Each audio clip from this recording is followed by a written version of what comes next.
Good evening, greetings, and welcome to tonight's event, Becoming Abolitionists, a seminary co-op bookstore event with author Derecka Purnell, who will later be joined in conversation with Aja Monet. My name is C. Riley Snorton, interim faculty director of the Center for the Study of Race, Politics, and Culture, and professor of English and Gender and Sexuality Studies at the University of Chicago. And it's my privilege to introduce our incredible speakers. This event is presented in partnership with the Center for the Study of Race, Politics, and Culture, the Posen Family Center for Human Rights, the Mass Incarceration Working Group, and the Social Justice Initiative at the University of Illinois, Chicago. And before introducing our speakers this evening, I'd like to invite Bettina Johnson from the Social Justice Initiative at the University of Illinois, Chicago to make some remarks. Hi, Bettina. Thank you, Riley. We at the Social Justice Initiative at the University of Illinois at Chicago are proud to be co-sponsoring this event, specifically because over the summer, Derecka was a featured speaker for our Social Justice Portal Project Popular Education Institute series, Marin University. It was apparent that her book, Becoming Abolitionists, would be a must-read for folks at different levels and different entry points grappling with abolition, inclusive of anyone coming to the topic after the uprisings last summer and for those who have been working towards PIC abolition for decades before. We are especially proud to be here to support Derecka as one of our inaugural Margaret Burroughs Fellows of the Social Justice Portal Project.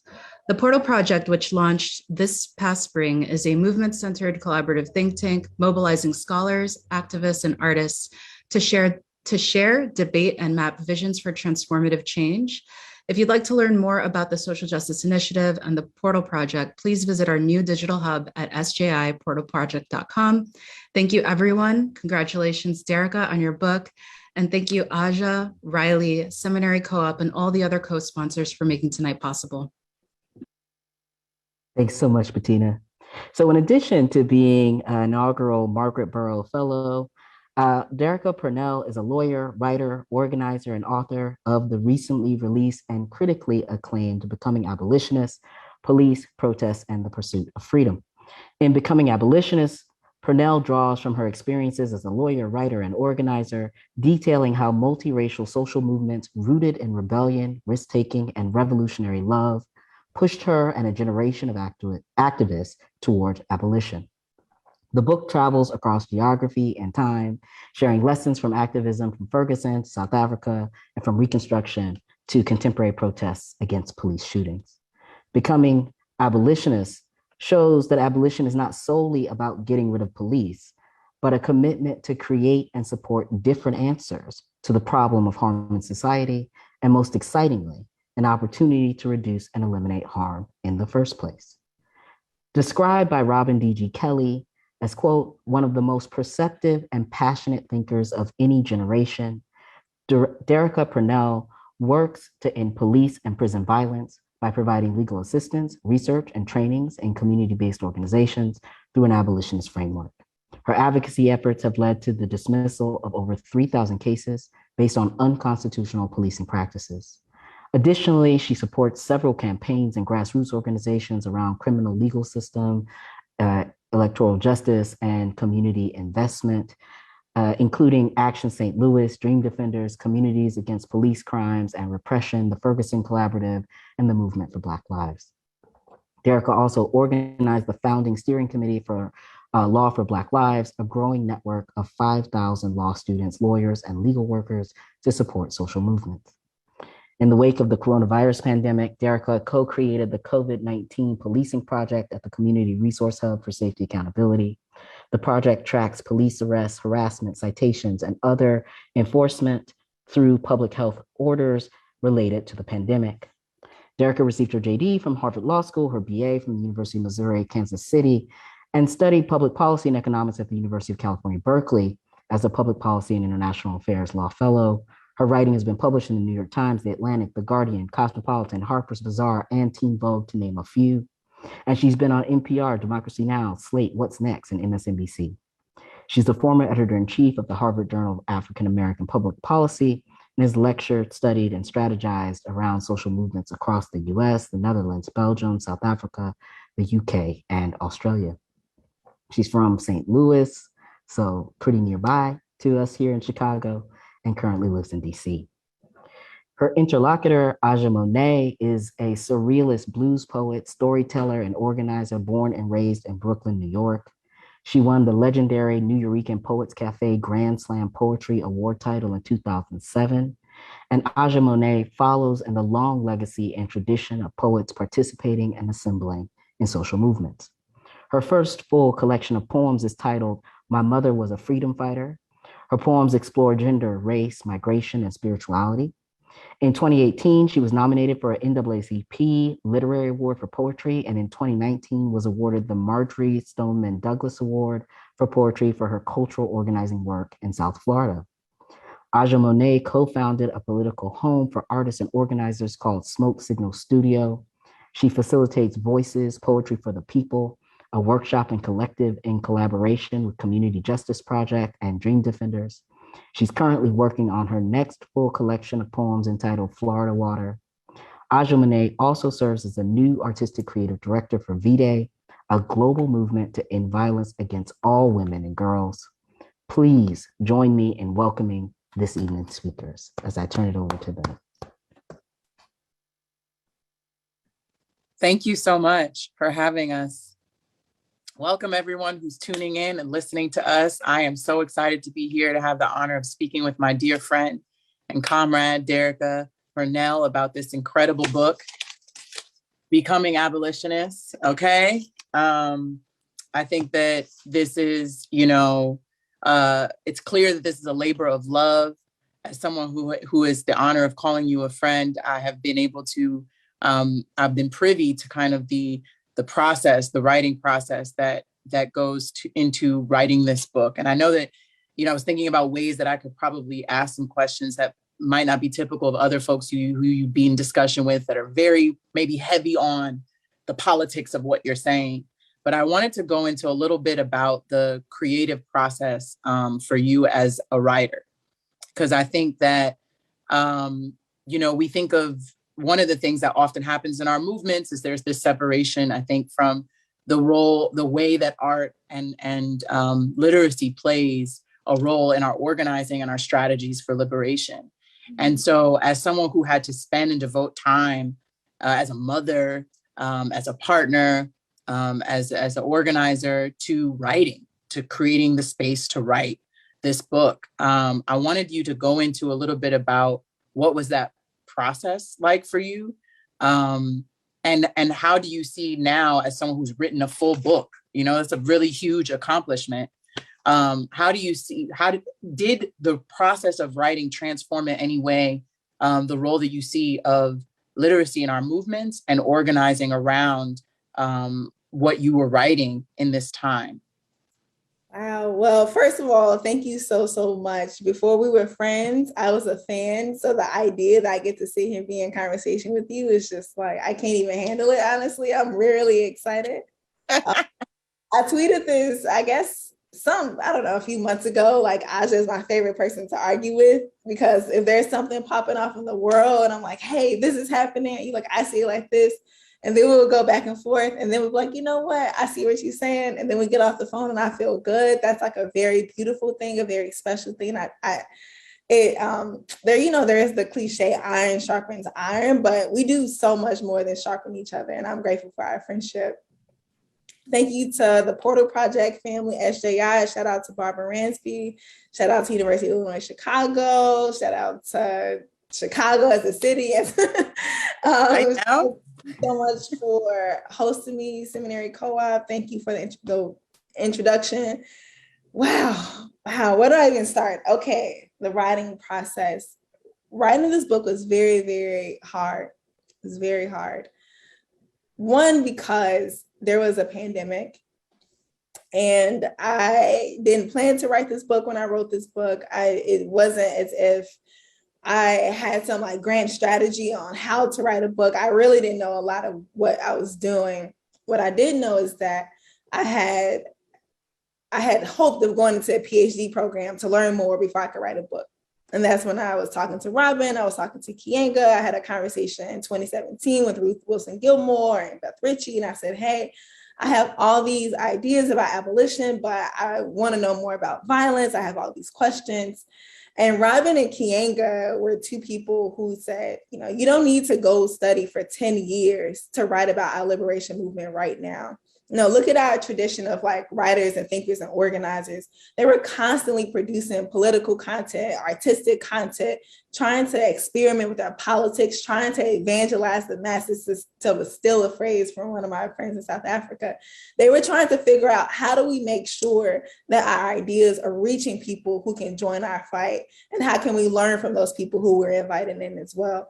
And so that is ultimately the spirit from which the book comes from. It comes from not trying to write towards perfection, not trying to make sure every single sentence was beautiful, even though I do believe in the beauty of sentences. That matters a lot to me. But yeah, it's just trying to figure out, well, in this moment, how can we make sure that there are lots of different offerings around abolition, as defund the police was becoming a rallying cry just last year. So it was in that spirit that this book was ultimately produced. In terms of the writing process, like I said, it was very hard. There was a pandemic. In addition, my mom got really sick. My mom was diagnosed with 2 different forms of cancers at 2 different points last year, and we couldn't fly back and forth to St. Louis. So we had to drive back and forth to St. Louis to support her with her treatments.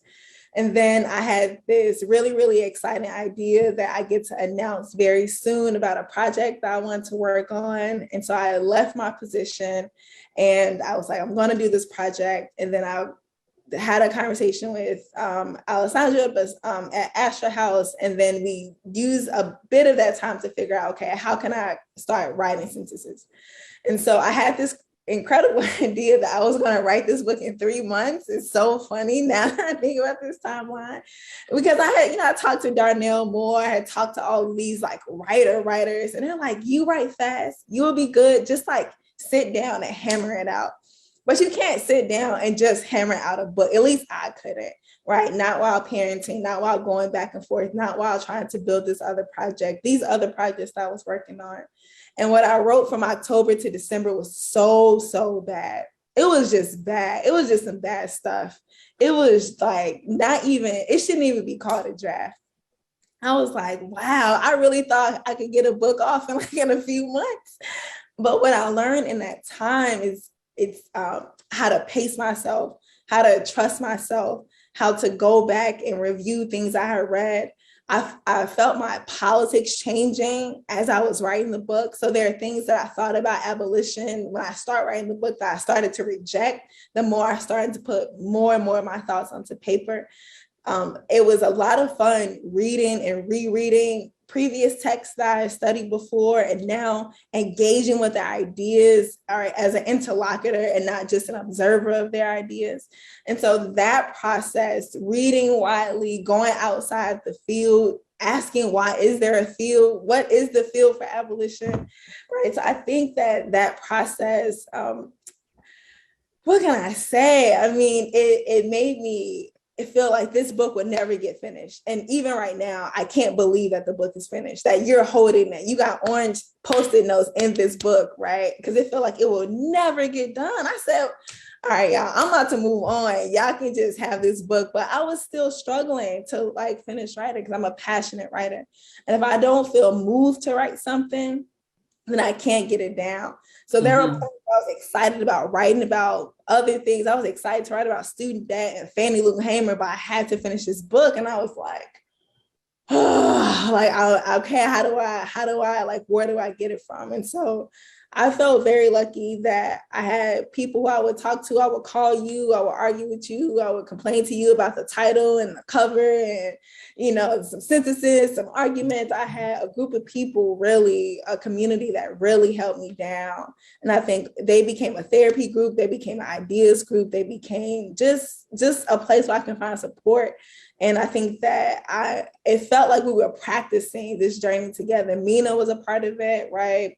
Michelle, Niall, all these people who I loved and trust, people I'd organized with, people I'd lawyered with. I think having that feedback circle really shifted the writing process for me and helped me get over the finish line.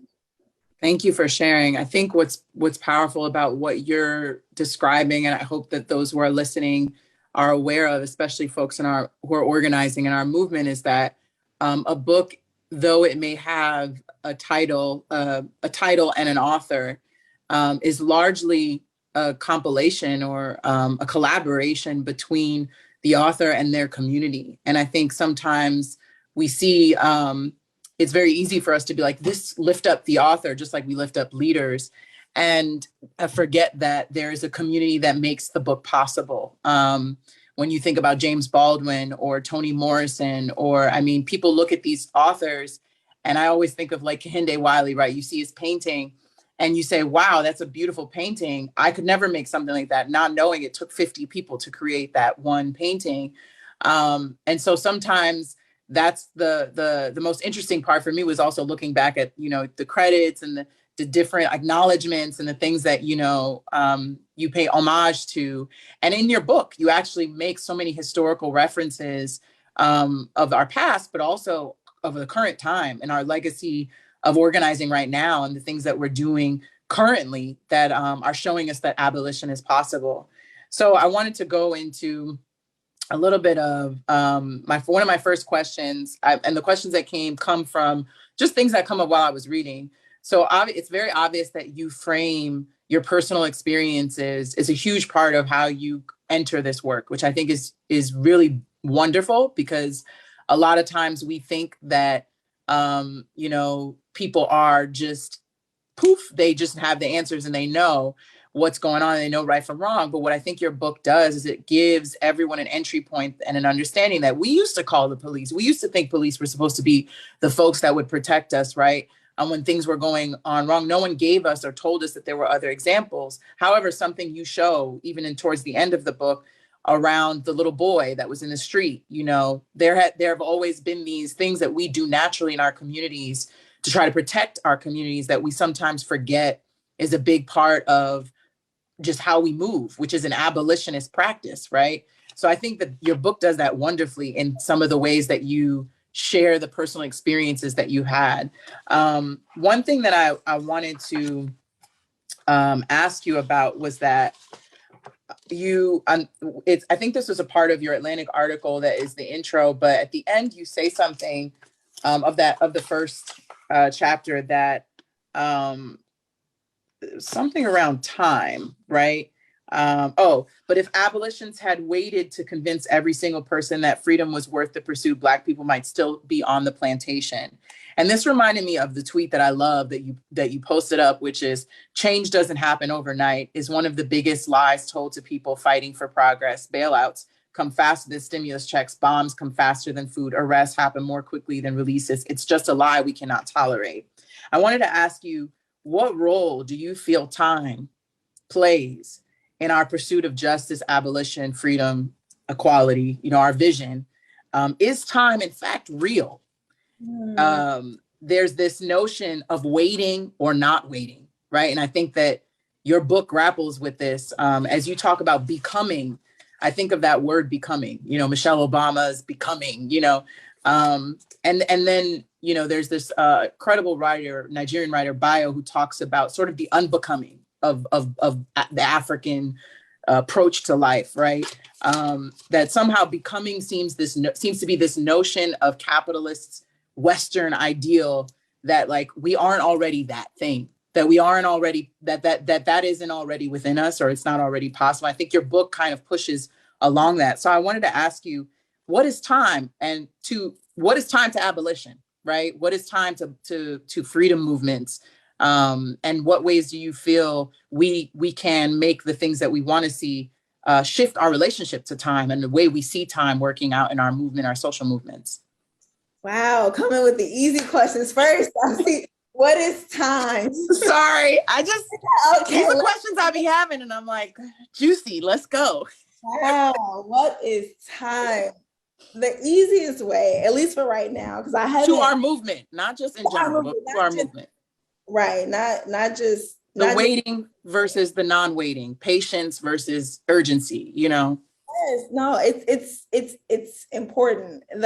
When you start describing time, the first thing that I thought about was tradition. because tradition is the main way that I think about time. Even when we are on the phone and we are trying to figure out, does this comport with our politics? And I say, Aja, what tradition are we in, right? Is this in our tradition? It's my expression, or it's me trying to figure out in the legacy of people who I know who are fighting for freedom. I know that there's some people who are fighting for inclusion into this American project. There are people who are fighting to destroy it. There are people who are fighting for inclusion because they think that Black people have built this country and we deserve the fruits of its capitalistic and its militaristic pursuits. They won't say it like that, but that it's look at all of this wealth, look at all of these accomplishments. We deserve entry. And then there are people who I take to be in other traditions who have a long history of trying to destroy America. And by destroy America, what they're trying to do is unbecome it, right? Because what America essentially became, how it became America, came through so much pillage and destruction and colonization and genocide and slavery, right? And so there are people who are in traditions who are trying to dismantle those processes. And it didn't happen overnight. But lots of things did happen, right? Like there were rebellions, there were insurrections, there were people who were running away. There were people who were using the Constitution and the Declaration of Independence to make claims for freedom, right? Against the people who were oppressing them. And so when I ask to you or to people I'm organizing with, is this in our tradition?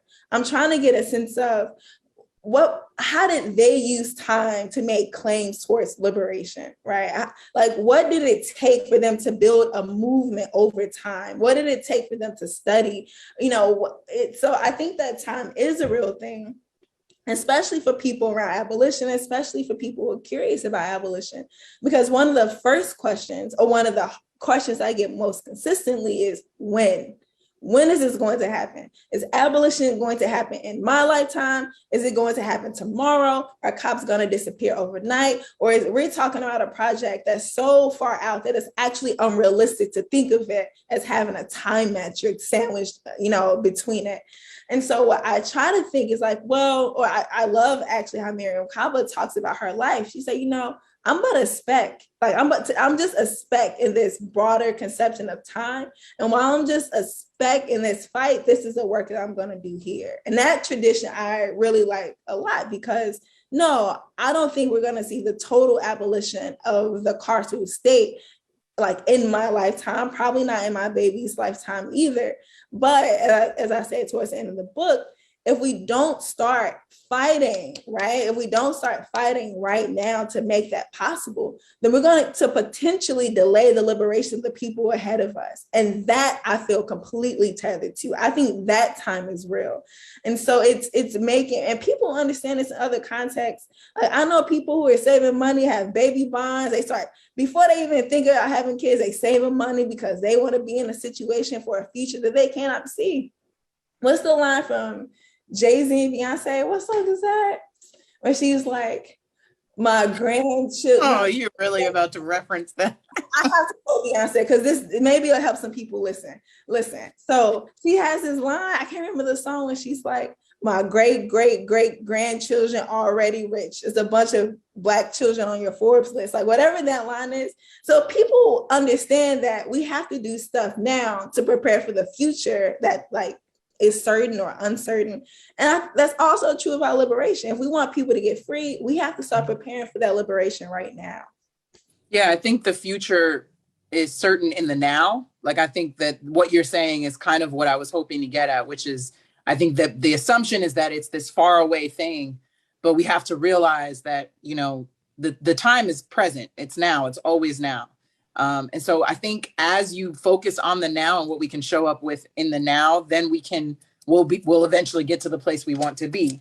You speak around at different points in the book, but definitely towards the beginning, around police as an arm of capitalism, right? And therefore, I guess one of the questions I wanted to ask as people are thinking about getting this book and working with this book is, what sort of, I think I know your answer, but to instigate the conversation, is it possible to have abolition in capitalism? And does abolition inherently imply the end of capitalism? Love this question. So I want to answer it in two parts. So can you say the first half again so I can speak to that part first? Yes. Is it possible to have abolition and capitalism, which is kind of the inverse, the question of each other? And does abolition inherently imply the end of capitalism? Yes. So can you have abolition and capitalism? I would argue no. I think that there are people who would probably argue maybe, and some people who may argue yes, right? So capitalism produced so much inequality. For every Black billionaire that we celebrate, they create so many more Black women in poverty, right? It's that level of inequality, excluding people from homes, from the labor market, from education. It creates these crises, these constant crises. It makes people precarious. It makes them more vulnerable to violence. And then we send in police. We have an entire police force, or a national police force, essentially, whose jobs are predicated on managing these crises and protecting capital, protecting labor, protecting private property. So as long as we have a system, an economic system of inequality that creates these crises, we're going to continue to have police to go manage them. So I've been getting emails the last couple of weeks. It's just like, you're an abolitionist, explain murder. Look at these murder rates happening all across the city. And I was like, well, email the cops, because right now we have cops who should be responding to these, right? But they can't. The cops can't respond to the increasing murder. We have increasing homicide rates because there's more precarity. Why is there more precarity? There's more economic violence. We're in a housing crisis right now. Food insecurity is through the roof. So all these levels of trigger is it feels like an insufficient term to describe the gravity of what's happening. What's happening is not right. So they can't respond to these things. They can only manage them. And it's actually very sad, because policing becomes a jobs program for people who can temporarily remove themselves from the crises by this much and then be employed to then go and manage it. And so as long as we have that system of capitalism combined with our rabid gun culture, in the United States, we're going to continue to have the carceral state as a response to it, right? And so I don't think that it's possible to have abolition on the long side of capitalism. Now, the second part is, does abolition necessarily mean the end of capitalism? I would hope that it does. I've met people who are not necessarily convinced. And so one reason I talk about abolition in the book, but I talk about other politics like socialism, for example, is because I think that if we aren't explicit about critiquing our current economic system and fighting against it and presenting alternatives, then people can think that we can be abolitionists alone without thinking about capitalism or without thinking about homophobia and all these other systems that lead to violence. And the biggest example that I have of that is the conversation around anti-racism right now. There are people who think that we can be anti-racist without considering capitalism. It's as if race exists in this bubble that's not tethered to our economic system that helps to form race. And so there are people who think they can be anti-racist without being anti-capitalist. And I didn't want to make that mistake in the book, which is why I explicitly talk about capitalism in the way that I do. And so I think that we have to fight for the dismantling and destruction of the carceral state, but we also have to fight for all of the reasons why it exists. And capitalism is a huge reason why it exists. Yeah, thank you so much. So I have so many questions. Okay. There's a part where obviously you go into Robin Kelly's work and also talking about Maroons and and Maroon communities, which I had long discussions with you about because it's one of my devotions and passions. And I just really, really think there's so much to learn from the Maroons and sovereign communities in our past. And one of the things that it often makes me think of is around, there's a quote in your book towards the middle of the book that says, when you're talking about Black women and trying to be safe from sexual violence, but you say running away was the most common way to resist, but there were also acts of non-participation and sabotage, secretly speaking their languages and practicing ceremonies. This surely accounts for their survival, but the damage is nearly incomprehensible. I wanted to ask you, June Jordan also wrote a lot about this, and it seems to be this idea that in the same way abolition seems so far off, right? That when we talk about non-participation in our social movements, also seems to have this very elusive, impossible notion around it. And it seems to be one of the most exciting, possible, tangible ways for our folks to be involved. And so when we often think that Black folks who particularly really delve into this realm of non-participation, sometimes consciously and sometimes unconsciously, but that the nature of that isn't somehow inherently a way of resistance, and there's a way we can organize non-participation. And I wanted to ask you, how do we organize non-participation in our social justice movement? What role does non-participation play in abolition?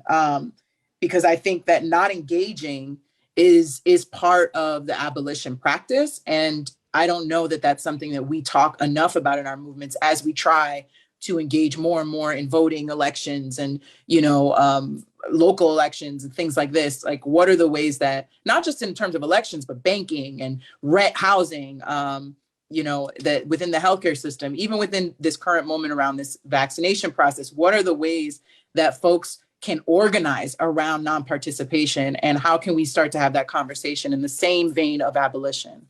I really, really love this question, because when I said earlier, when I started writing the book, there are ideas that I had about abolition that I watched start to change and be shaken up a little bit as the book moved to its process. And one of those was around Marronage and around insurrection. And so I had known, I guess by the time I was in law school, that we shouldn't romanticize slavery abolitionists, but if you've only been told this much about the history of the anti-slavery movement, it's easy to make abolitionists into the heroes, and then the people who want to protect the Confederacy into the villains. But then the more you study abolitionist history, you're like, oh, wow, abolitionists were one part of this broader freedom movement. There are people who were Maroons who were not necessarily abolitionists. There were people who were insurrectionists who were not Maroons, but who were not also considered abolitionists, right? So there's all this interesting, messy histories and different traditions that we can all draw from. And it doesn't have to be reducible to abolition. And it actually can be inclusive of these other traditions of liberation. And so when I think about your question of non-refusal and non-participation, how can I say this the most, I'm trying to think of a way to say this that's like honest and very, very hard, because in one sense, I experienced the debate around this mostly online, where I'll see people criticizing organizers who are choosing to engage in electoral politics, right? And they're just like, y'all still fighting to be recognized, still fighting to be seen, da da da da, and the refusal, Afro pessimists, like that sort of set of people. And then there are people who I meet and I watch them organize and build communities and decide not to be in a relationship to lots of other people who decide to wage electoral fights, for example. And one organization that stands out the most in this, who's like kind of at the intersection of this like refusal, but also like actual incredible organizers, was the Move family. Right. So Move was very, very, very interesting in that they refused electoral politics because they knew that the government was, they're just so corrupt. As long as we have capitalism, they're going to mess up our actual process to practice democracy in this country. Absolutely not. And at the same time, you see them shutting down and calling to question like Jesse Jackson's campaign. Now, why would this Black organization, this mostly Black organization in Philly, who's deciding to protest circuses because of their mistreatment of animals and making sure people are eating like the right diets and taking care of each other, why would they still shut down like a campaign for Jesse Jackson's presidential run? Right. So they still saw themselves as like criticizing and being a part of this larger freedom movement, but at the same time, making sure that they were practicing their spiritual, their political lives. And I thought that was so like attractive. It was a way that I don't say like they did this dance, but they were able to, their life was a rejection of the electoral politics, and they still decided to organize against it. And they didn't organize against it by saying choose a better candidate. They said, hey, y'all are sort of wasting this time pretending like this person is our great Black hope, when he's also going to be captured by the, he's also going to be captured by all of these corporate interests, because they just cannot coexist with democracy. And so I think that do I think MOVE is in the abolitionist tradition? Absolutely. Do I think that there are people who are in the MOVE tradition today who are not abolitionists? Probably, I would say probably so. I think that they have been the most exciting example of people who have been intentional of building and forging those communities. And I know that there are some who exist today, but it feels very different usually what I see happening online. Yeah, that's really good. I definitely hope that there's more discussions around this specific subject. And I think your book is a good entry point for people to start thinking about what has happened prior. Something else that you brought up that really speaks to the way that the book sort of closes, and then I guess I'll leave room for other people to ask questions, even though I want to keep asking more, is, you talked about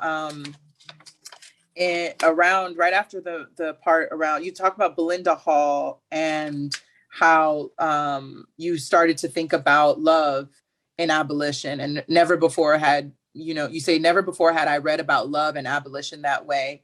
For me, slavery abolition sought to end an evil institution and death penalty. Abolition sought to end an immoral government practice. But in Belinda, I felt responsible for organizing and molding abolitionist futures with other people, which was much broader than the elimination of any one particular system practice. It was a politic, a paradigm to organize, navigate, and recreate the world. Love offered me more agency than resistance or trauma could, and my growing desire to learn and take risks with others became a source of inspiration for my freedom, for our freedom.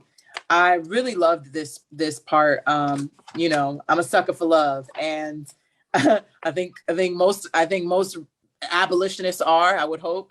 And one of the things that it resonated with was also this other part of the book where you go into Audre Lorde, and how she used poetry as an organizing tool, particularly in response to sexual violence and harm from Black men and between Black men and Black women. And so I wanted to ask you, what are some of the connective tissues that you see around because I do think organizing is about relationships, around the healing that needs to take place within our love traditions. What role does love and the tradition of love for Black people play in abolition? What can we learn from our traditions with love to help shift our ideas around abolition? Because you notice this in the book, you note this in the book, we need everybody. And we need, we have created a movement where there's a lot of polarizing conversations, and we're seeing the conversations become very stigmatized around groups and identities that don't really offer room for us to expand and reach across some of these, identity groups that we have held we've held on to so tightly because of the trauma and the things that we've experienced, rightfully so. But what role does love play in abolition right now in terms of helping us to bridge across these polarizing conversations and groups that we have? Yeah, this is such an important question, and one I'm honestly still trying to figure out. When I learned about what Audre Lorde was doing, I was just like, it feels very, very, very different from how we talk about Black men. Just as one example today, she has this point. I mean, it's in the book. I'm probably going to misquote it, but she essentially says, look, we get it, Black men. Y'all are held down by the man. There's patriarchy, there's exploitation, and you come home and you want to hit your woman. And I would much rather figure out how to love you and work with you than shoot you. Because we can get violent, right? She makes that move in a way. I mean, this is this beautiful, radical lesbian poet who's just like, you can't do this. We can figure out how to struggle together. And they work with progressive Black men and men who are trying to figure out how to unlearn violence and identify their patriarchal habits and ways. So I also see that in Combahee River Collective. they say, we find ourselves in solidarity with progressive Black men who are willing to like tear down patriarchy and all this stuff, which is very, very different than like Black men are trash, right? Which is just like, it's very, very different than Black men are F-boys. And so I was just trying to figure out, well, in what traditions, right, can we learn from, that we belong to, where people are trying to figure out this very, very sometimes hurtful, complicated, messy, annoying ways to like struggle together. And it's hard, like it's challenging. It's very, very, very, very challenging. It's not going to be easy. But it seemed like there was some basis that, okay, we're just not going to be fighting together just because we're Black, right? Like I have this love for you because I understand that you're a soul trapped in a Black body. I am too. And we have to figure out how to respond to like our Blackness and our how we've been conditioned to who we're attracted to. Like we have to navigate all of that stuff together. And so I think love it's so important. And a lot of that, is coming from Robin. Like hearing Robin talk about love instead of trauma as the basis of our organizing was so impactful for me as a law student, especially when the dominant narrative was that Black students need accommodations in these spaces because the world is just so constantly triggering. And so it's like, well, Black people need more than just like accommodations at work or at home or in the school because of what's happening in the world, right? We need a movement to fight white supremacy. And the way that we, help force that solidarity is by being in deep relationships and community with each other. A part that's a bit tangential, I'll add to that, is when I hear people ask, how do we make sure that this is accessible to people in our neighborhoods, to people in the hood? And it's just like, well, are you in conversation with people? Are you listening to them? Are you in like what sorts of conversations are you already having? Who are you listening to? Who are your people? Because it's not just about whether we can make our love and abolition like accessible to people who are interested in fighting. It's also, they have things to offer too. Like we're listening to, like I think it's like a family. Like we learn, we struggle, we disagree, but we figure out how to move on, in spite of our differences, and where we can build, that's where we forge.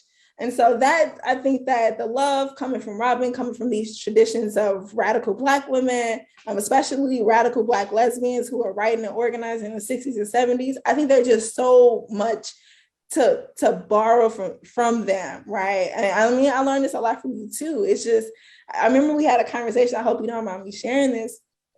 And you were like, I know I'm a poet, but I have all these other things I'm really, really good at, like hella good at. And it seems as if there's just this, the arts people are over here and the organizing people over here.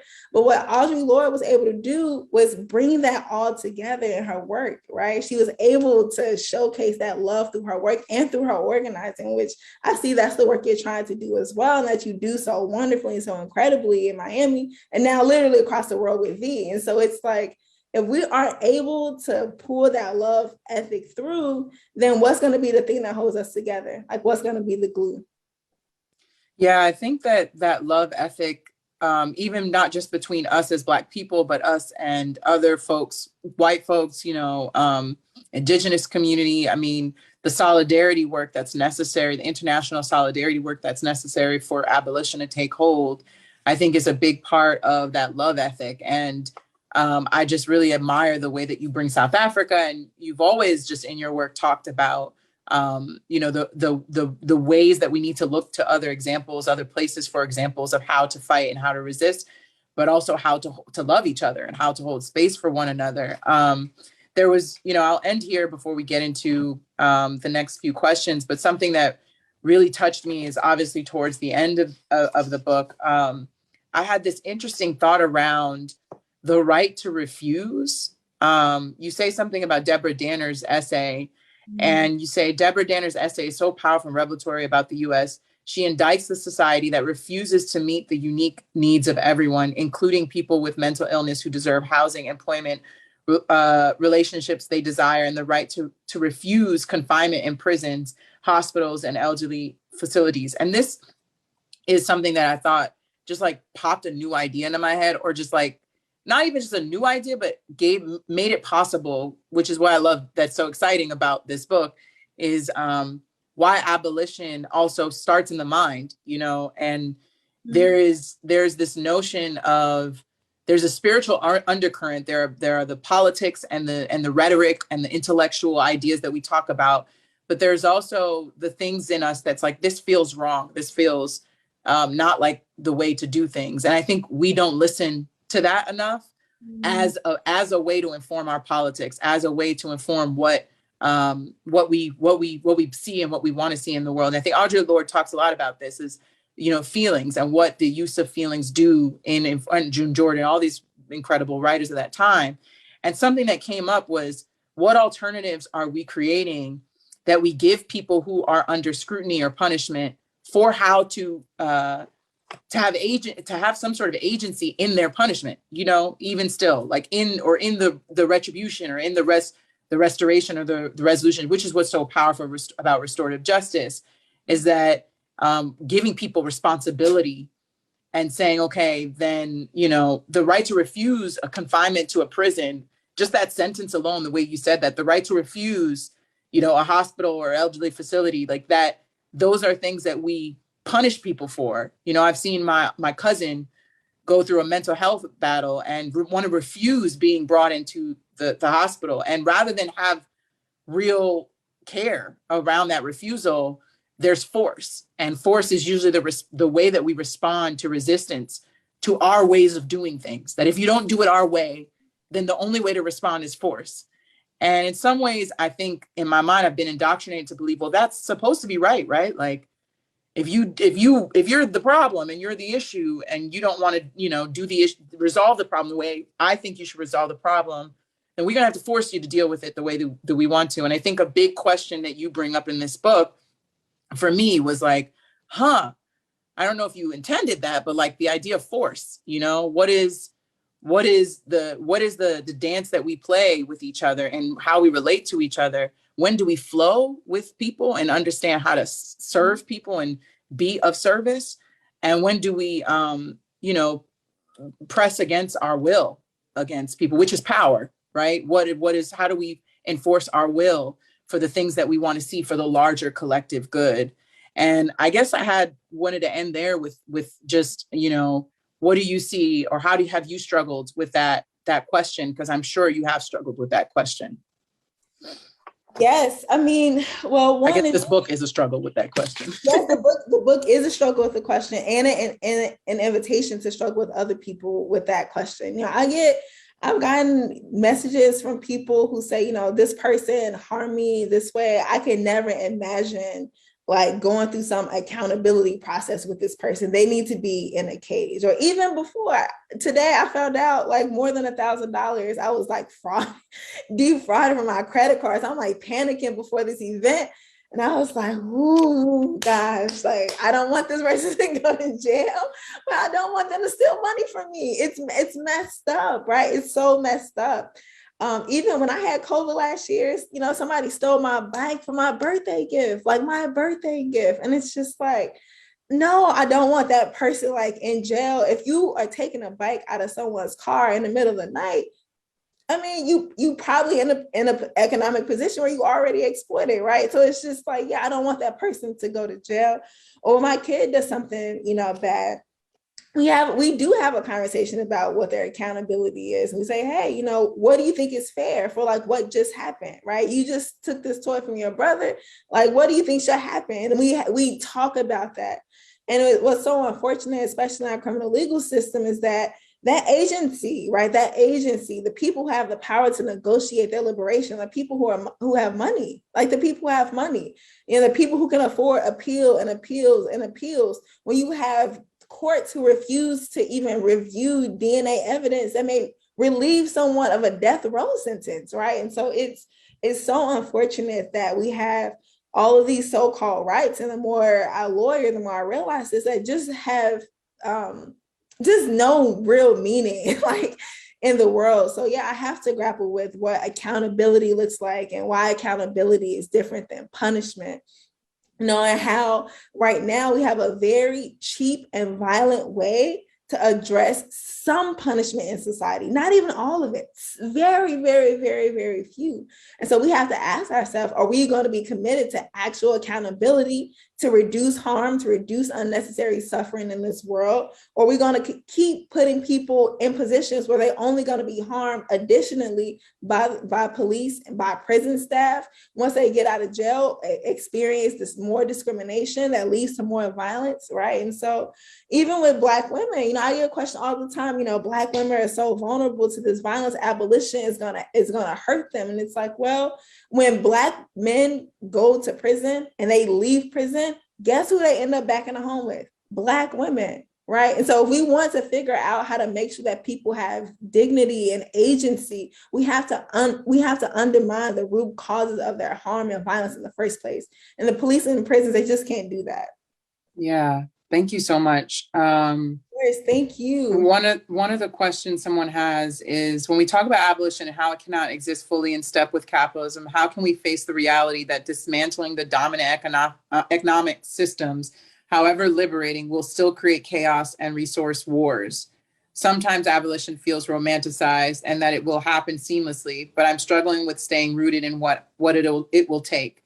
Thank you so much for this talk and your work.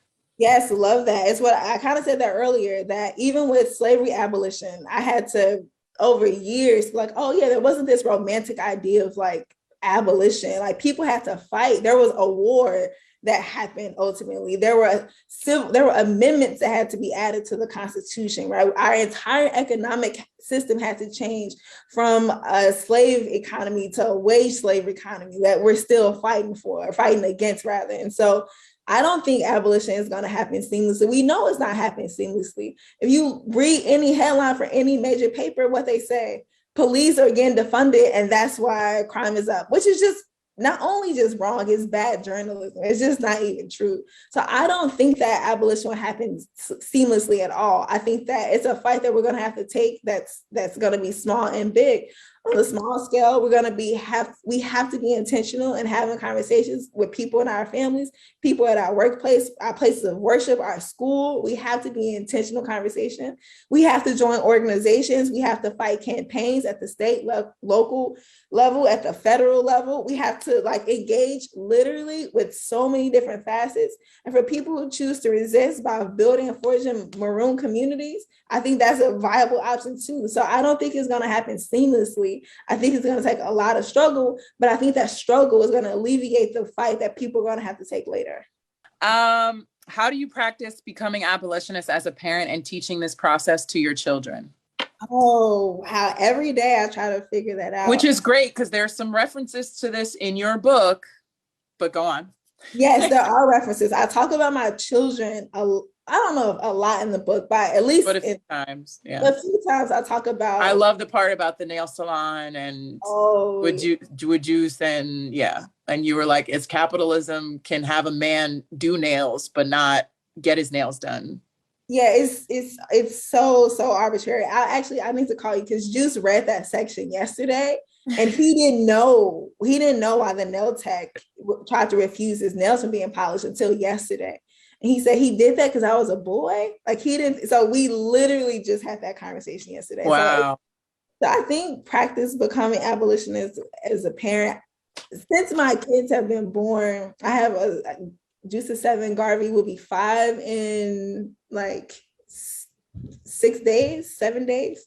I try to be intentional. I try to have conversations with them about capitalism, about inequality. I don't try to shove it down their throats. I'm honest with them. For example, I remember one time Juice asked me, why is this person asking for money?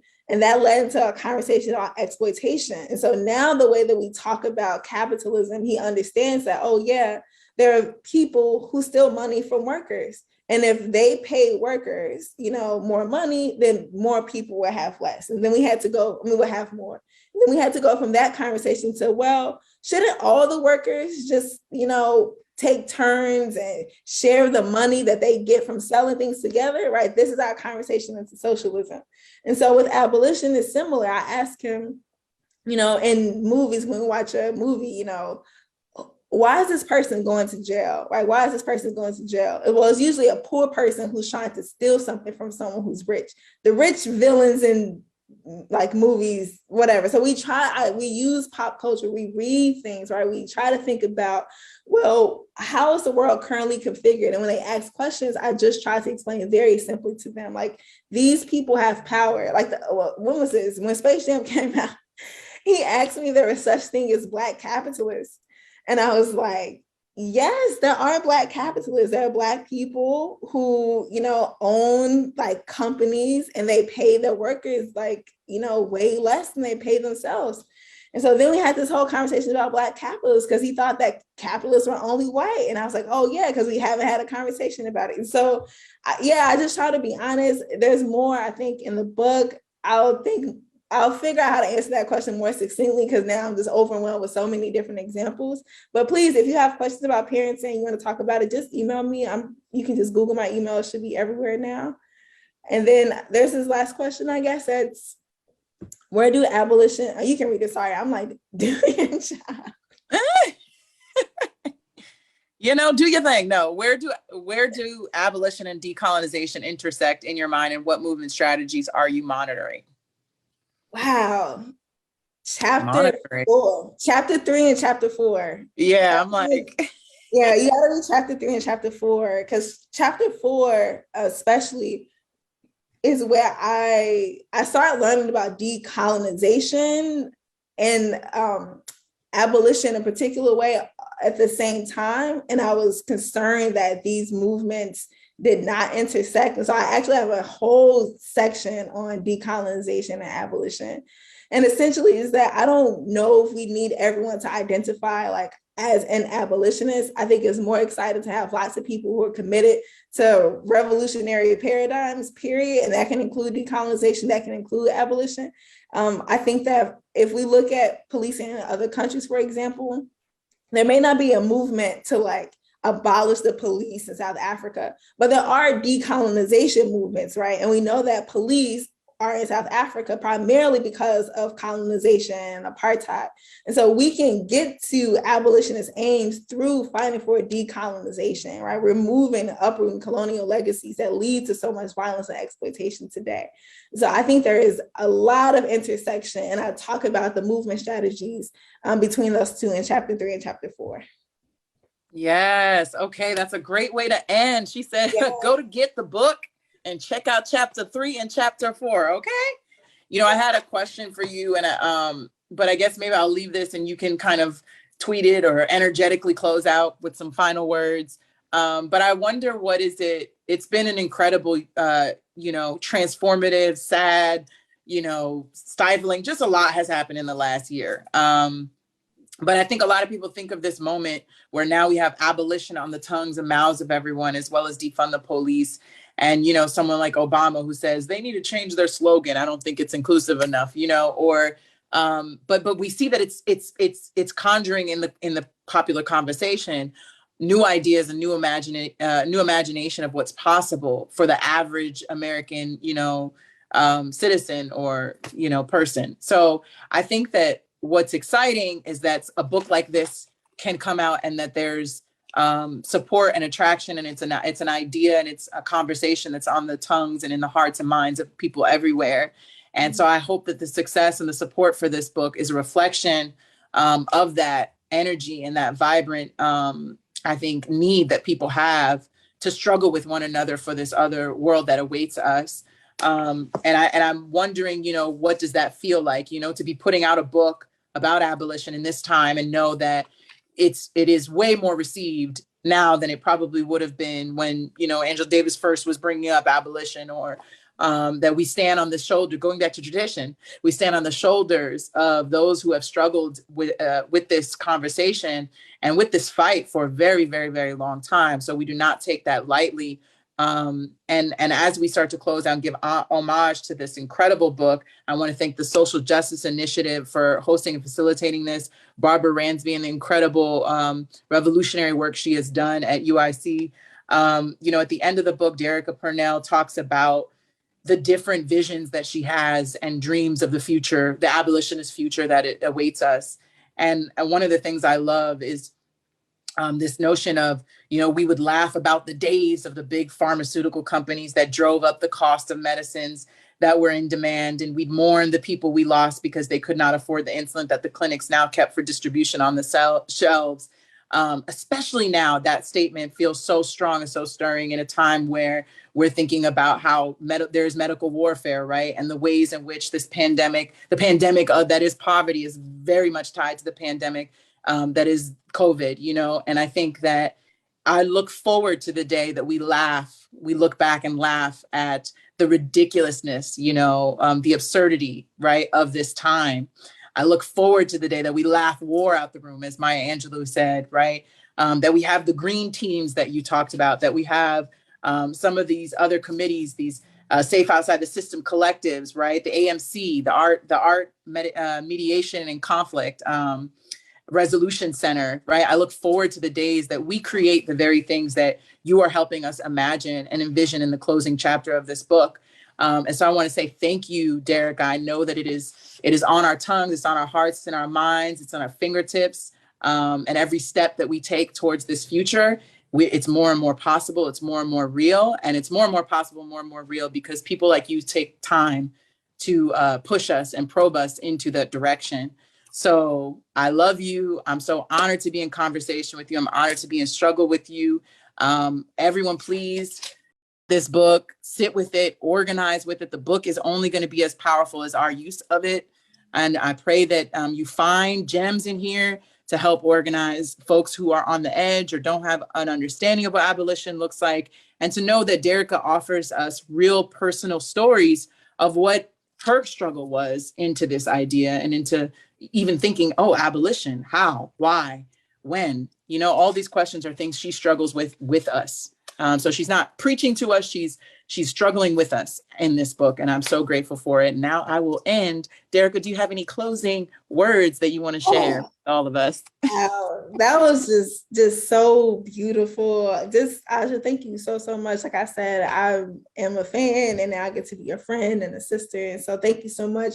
Thank you to everyone who's watching. I could not agree with Aja more. I just couldn't agree with you more. Like I couldn't. There are no experts in this work, right? When I hear Angela Davis say she strives to be a freedom fighter, it's like she's striving to be a freedom fighter. So what does that mean for the rest of us? Like, where is our humility? So I'm just grateful to be in struggle with you, to be in love with you, to be in friendship with you, to be in community with you, to talk trash with you. And then, for everyone else too, I hope that y'all see all of us forging this tradition.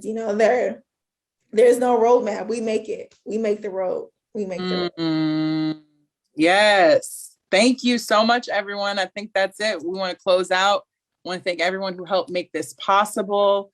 All the folks who are on call with us. Thank you for tuning in. Please retweet, quote the things, post up, share, tell your peoples, knock on doors, hand the book out, gift it to people that you love.